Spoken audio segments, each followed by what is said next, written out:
Le problème de la propriété privée est que les gens y tiennent parce qu'ils ne savent pas ce que c'est. Ce n'est pas le droit d'utiliser ou de consommer un bien, même de façon exclusive.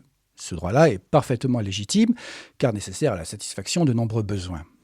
Ainsi, une société véritablement soucieuse de la liberté pourrait faire en sorte de mettre à disposition des gens ce dont ils ont besoin le plus rapidement possible.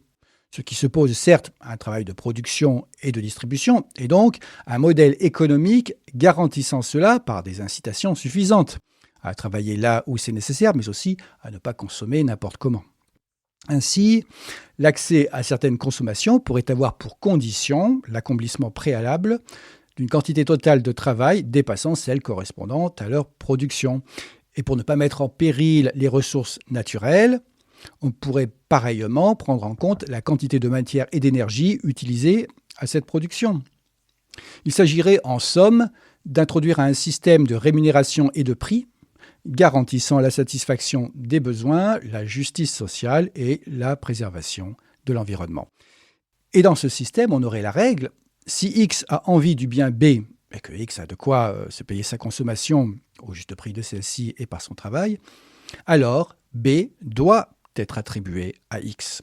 Autrement dit, personne ne pourrait priver arbitrairement autrui du bien qu'il souhaite utiliser.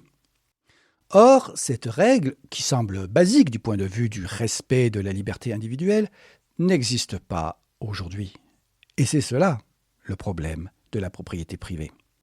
Car la propriété privée, donc ce n'est pas le droit de consommer, c'est le pouvoir discrétionnaire d'attribuer ce droit à autrui.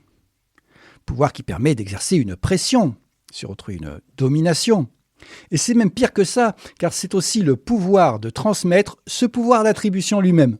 Ce qui conduit, au fil du temps, à l'absence quasi totale de justice sociale, à la formation de classes sociales, comme aurait dit l'autre, à l'existence du chômage et accessoirement du fait de la forte désirabilité de ce pouvoir, à un taux élevé de criminalité, de conflits et à la destruction de l'environnement. Or, comme nous l'avons vu, l'existence d'un tel pouvoir n'est pas nécessaire et même limite pour le plus grand nombre l'accès aux biens dont il a besoin. Et il suffirait de s'organiser avec des règles simples, le respect de celles-ci pouvant être garanti par une surveillance populaire, une eucratie. Car attention, si c'est une hiérarchie étatique qui s'en charge, on aura toujours ce problème du pouvoir, ou plus exactement de la violence et des injustices qu'il entraîne. Merci de votre attention.